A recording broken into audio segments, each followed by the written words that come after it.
The future did not arrive the way people expected. It slipped in quietly through ideas that once felt strange. In the 1960s, science fiction was not chasing fantasy. It was decoding reality before it unfolded. These stories looked bizarre at the time, yet they understood human behavior with unsettling precision.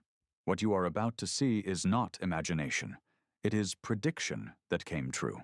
Number 13, 2001. A Space Odyssey, 1968. A man floats in silence inside a spacecraft drifting far beyond Earth. No noise, no urgency, just the soft hum of machinery and a glowing flat screen resting in his hands. He scrolls through information. He watches a broadcast. He consumes media as if it were the most natural thing in the universe. In 1968, this was not just futuristic. It was absurd. But computers at the time filled entire rooms and required trained operators. Yet 2001, A Space Odyssey quietly introduced something far more radical than a machine. It introduced a behavior. The device itself resembles a modern tablet with unsettling accuracy. Thin, portable, personal. But what truly stands out is how it is used. The astronauts are not interacting with each other. They are absorbed in their own screens, present in the same space, yet mentally somewhere else. That detail feels uncomfortably familiar today. Tablets now dominate daily life. They deliver news, entertainment, communication, but they also reshape attention. Silence rooms replace conversation with consumption. What Kubrick captured was not just the invention. It was the consequence. The bizarre part is not that he predicted a screen you could hold. Others imagined that too. The bizarre part is how precisely he understood the psychological shift that would follow. Technology would not just assist humanity. It would quietly isolate it. What looked like a calm, futuristic moment now reads like a subtle warning. Because the future did arrive. And it arrived exactly the way this film imagined it. Quiet, personal, and strangely disconnected. Number 12, Fahrenheit 451, 1966. A woman sits alone in a room surrounded by towering walls of glowing screens. Faces speak directly to her. Conversations unfold as if she is part of them. She laughs. She reacts. She feels involved in a world that exists entirely within those walls. Outside that room, reality fades. Inside it, everything feels alive. In 1966, this vision felt exaggerated, almost theatrical. But Fahrenheit 451 was not exaggerating. It was anticipating. The film imagined interactive screen-based living long before the concept of digital ecosystems existed. These were not passive televisions. They responded. They engaged. They created an illusion of participation. Today, that idea has fully materialized. Smart televisions, touchscreens, social media platforms, streaming environments that blur the line between observer and participant. People no longer just watch content. They live inside it. They react. They comment. They become part of the loop.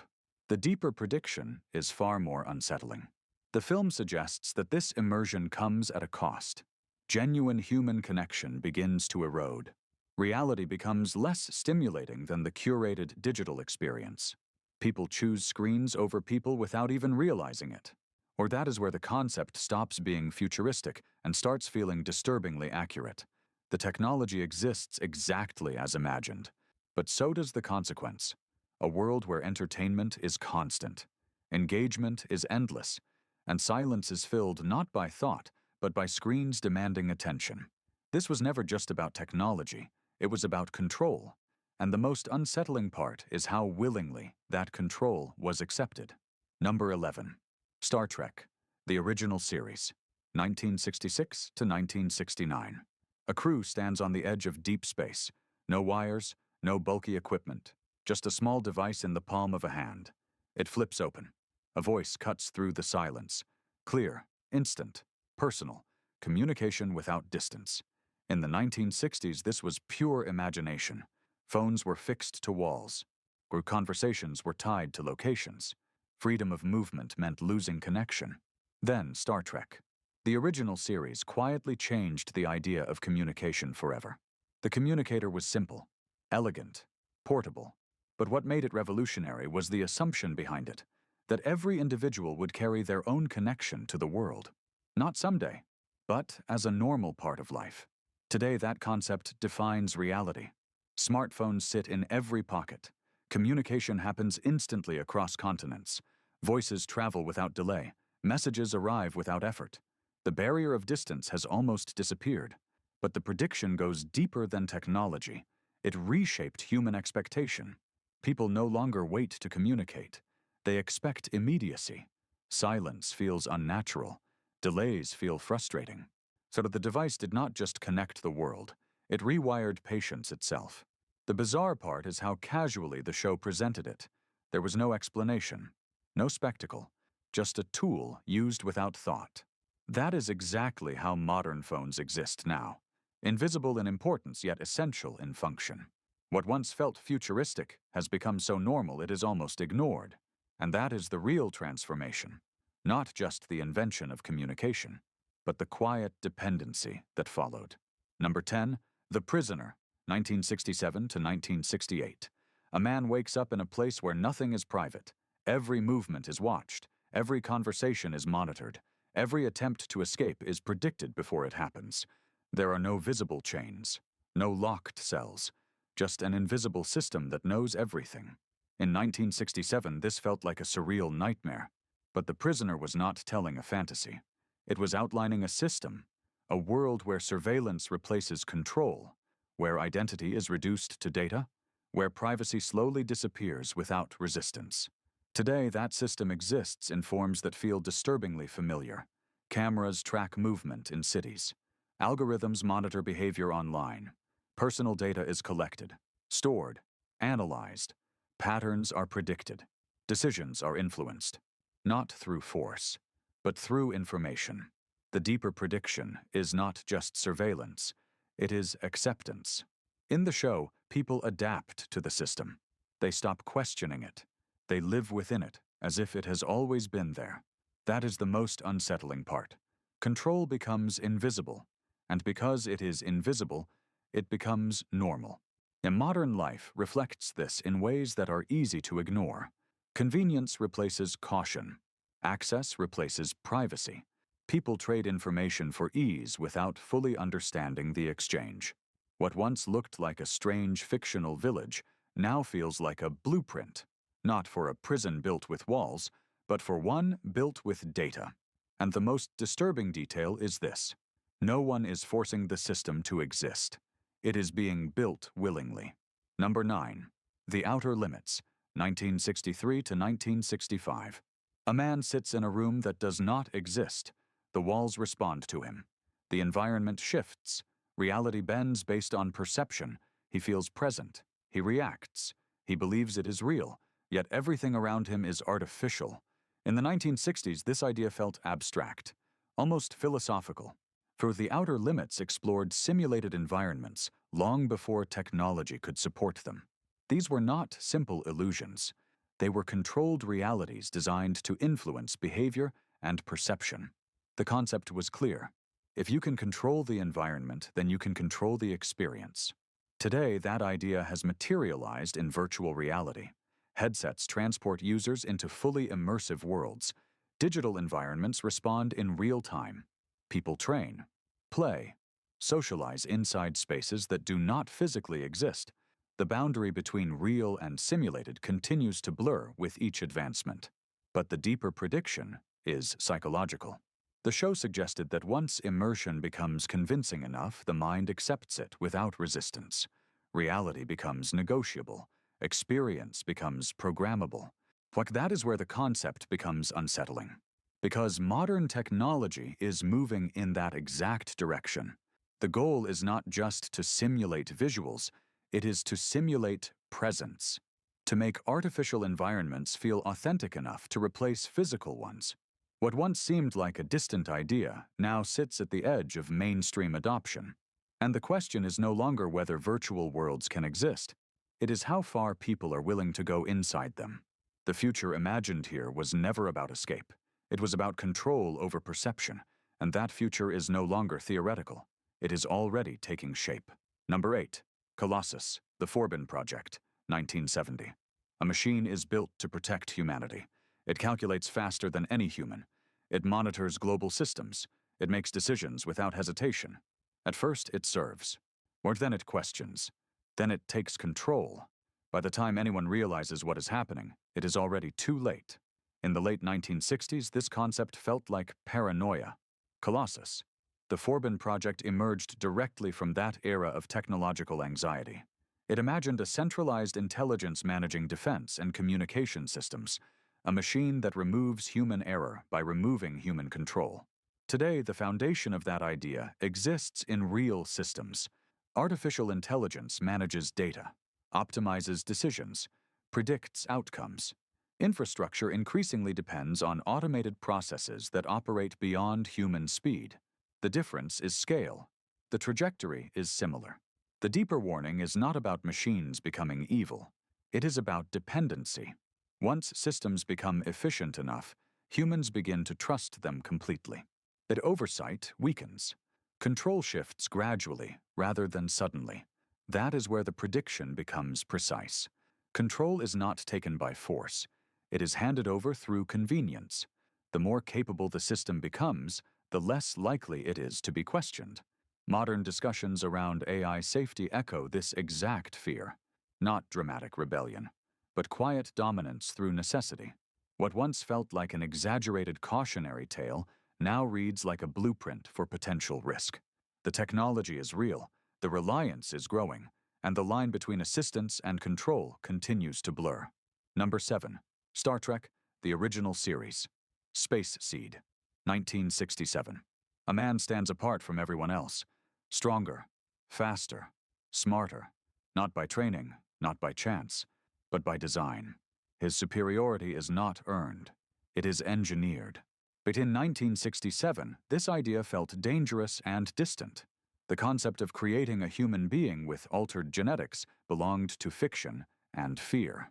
Star Trek episode introduced the idea through Khan, a product of selective genetic enhancement, a human shaped before birth to exceed natural limits. The episode did not celebrate it. It questioned it. It showed the cost of perfection when control replaces nature. Today, genetic engineering is no longer theoretical. Technologies like CRISPR allow scientists to edit DNA with precision. Diseases can be targeted. Traits can be influenced. The foundation of controlled human biology now exists, not at the scale of superhuman rulers, but the door is open. The deeper prediction is ethical rather than technical. Once the ability to alter life exists, the question becomes unavoidable. Who decides what should be changed, and why? Enhancement quickly becomes preference. Preference becomes power. That is where the concept turns unsettling, because it is no longer about science alone. It becomes about inequality, access, control over the future of human evolution itself. The episode did not predict the exact technology. It predicted the dilemma, the moment where capability arrives before consensus. What once seemed like a distant fear is now a real conversation, not about whether it can happen, but about how far it should go. And history suggests that once a possibility exists, it rarely remains unused. Number 6, Lost in Space, 1965 to 1968. A family survives in the unknown surrounded by machines that think. Doors open automatically. Systems respond to commands. A robotic companion observes, calculates, reacts. The environment itself feels alive. In 1965, this looked like fantasy designed for adventure. Lost in Space presented something far more grounded than it first appeared, a world where technology anticipates human needs, where interaction with machines becomes effortless, where intelligence is embedded into the environment rather than isolated in a single device. Today, that concept defines the modern smart home. Lights respond to voice. Thermostats adjust automatically. Security systems monitor continuously. Digital assistants listen, learn, adapt. The home is no longer passive. It reacts, it predicts, it participates. But the deeper layer is dependence. The more seamless the system becomes, the less visible it feels. People stop noticing the technology, for which they simply expect it to work. That expectation creates reliance, and reliance reduces awareness. That is where the prediction becomes precise. Control shifts quietly, not through dominance, but through convenience. The environment becomes intelligent enough that manual control feels unnecessary. What once looked like a futuristic household now mirrors everyday life. The difference is not in capability, it is in perception, because the more intelligent the environment becomes, the less people question it. And that silence is where the real transformation happens. Number 5, seconds, 1966. A man is given a second life, not metaphorically, physically. His face is altered, his identity is erased, his past is replaced with a carefully constructed illusion. He walks into a new existence as if the old one never happened. In 1966, this felt like psychological horror pushed to an extreme. Seconds presented identity as something that could be redesigned, controlled, manufactured. While the film leans into conspiracy and dread, the core idea is grounded in something very real: the ability to reshape human appearance and, in some cases, identity itself. Today, plastic surgery has reached levels of precision that were unimaginable in that era.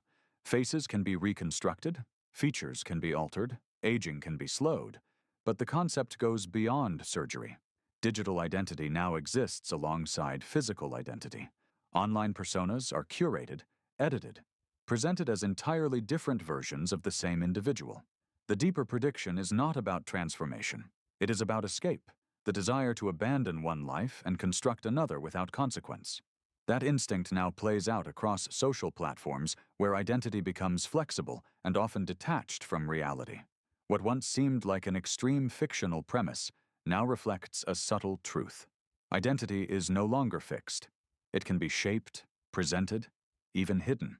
The unsettling part is not the technology. It is the motivation behind it, the need to become someone else without confronting who you already are. That is where the concept stops being science fiction. It becomes a mirror. And that mirror reveals something far more complicated than technology ever could. Number 4, Fantastic Voyage, 1966. A team is reduced to microscopic size and sent inside the human body. They travel through blood vessels, navigate organs, fight against time to repair damage from within. In 1966, this idea felt wildly imaginative. Biology turned into an explorable landscape. Fantastic Voyage did not predict literal miniaturization. That remains fiction.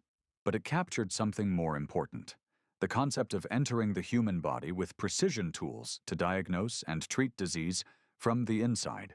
Today, that idea exists in medical technology. Micro-robotics, nanotechnology research, minimally invasive procedures using tiny instruments and cameras. Surgeons can navigate the body without large incisions. Treatments can target specific areas with incredible accuracy. The deeper prediction is about perspective. The body is no longer treated as a mystery. It is mapped, explored, understood in ways that allow direct intervention. Disease is no longer only fought from the outside. It is approached internally with increasing control. That shift changes everything. Medicine becomes more precise. Recovery becomes faster. Outcomes become more predictable. What once looked like an impossible journey through the bloodstream now reflects a real direction in science, not in scale, but in intention. The bizarre idea was never about shrinking humans. It was about shrinking the tools, and that is exactly what happened. Number 3, Alphaville, 1965. A city runs without emotion. Decisions are made by logic alone. Language is controlled. Words disappear. Feelings are treated as errors. At the center of it all sits a machine that governs behavior not through force, but through calculation. In 1965, this felt like abstract philosophy dressed as science fiction. New Alphaville imagined a world where human judgment is replaced by algorithmic thinking. Not violent control, not visible oppression, just systems that decide what is efficient, what is acceptable, what is allowed. Today, that idea feels uncomfortably familiar. Algorithms curate what people see, recommend what they watch, influence what they believe.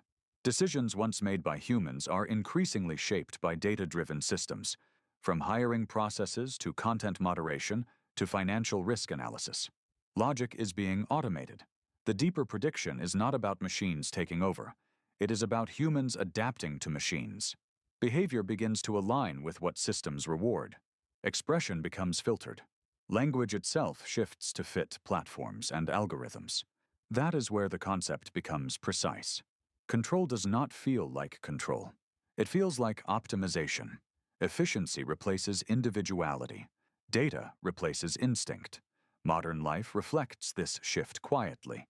People adjust their actions to fit digital systems without even noticing. The machine does not need to enforce rules.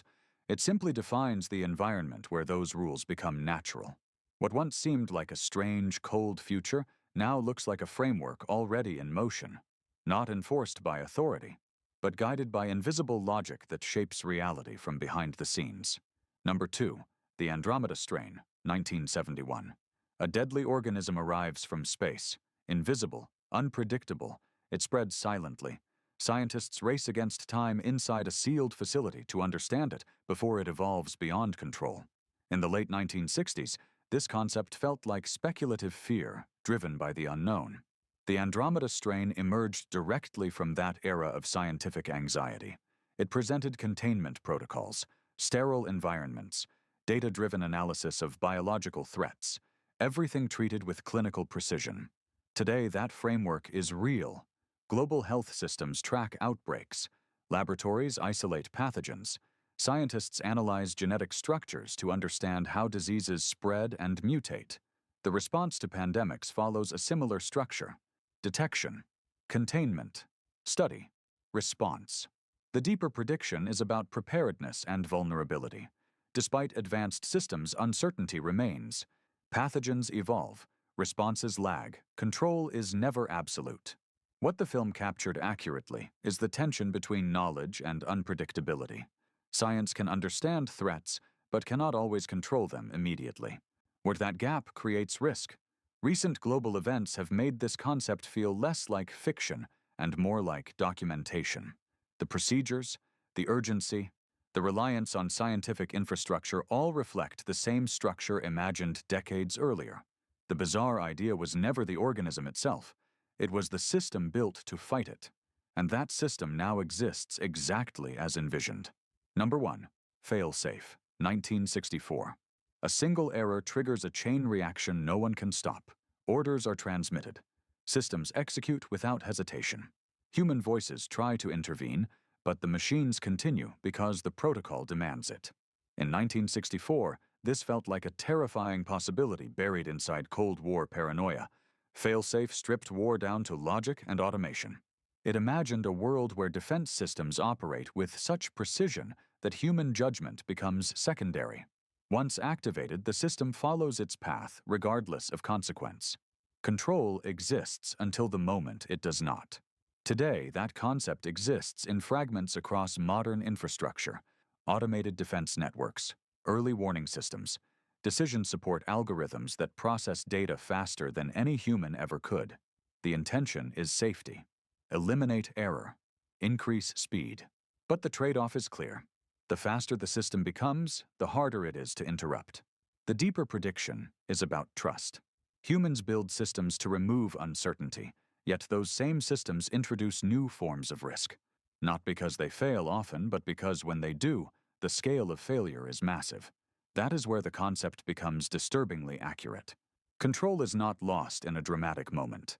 It slips away quietly as reliance grows. The system becomes too complex to fully oversee, too fast to manually correct. Modern discussions around automated warfare and AI decision-making echo this exact fear. Not machines turning against humans, but machines following instructions too perfectly. What once felt like an extreme scenario now reads like a warning hidden in plain sight. Because the real danger was never the machine itself. It was the belief that once built, it would always remain under control. The 1960s did not just imagine the future. It dissected it before it arrived. These ideas were not random guesses. They were precise observations of where technology and human behavior were heading. And that is what makes them unsettling. The inventions came true, but so did the consequences.